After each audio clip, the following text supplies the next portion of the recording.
มื้อนี้บ่าวลาพาส้มสิพาไปเบิ่งเฒ่าแก่เพิ่นซาป้าพี่น้อง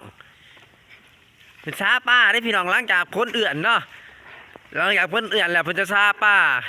เพราะว่าน้ำมันหงลานมันเพิ่นเนาะซาป้าก็เฮ็ดแอวยาวๆดอกประเทศถ้าว่าคนดูให้เบิ่งแอวได้พี่น้องการเฮ็ดแอวยาวๆเป็นคนขี้ขลาดเด้อเสียว่าเบิ่งว่ามันสิลายไปได้น้ำเพิ่นเนาะสิเลาะซาเอาเก็บเบิดบ่นี่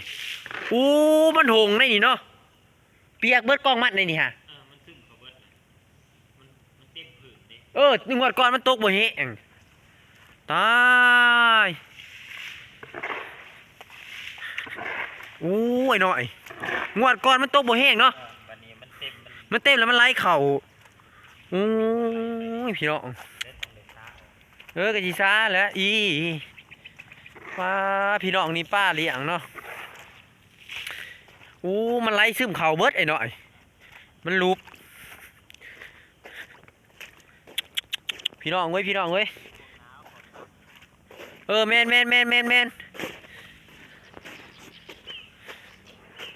ป้าพี่น้องเว้ยน้ำไหลเข่าจักหน่อยน้ำบกเก็บจับป่าด้วยพี่น้องเด้อ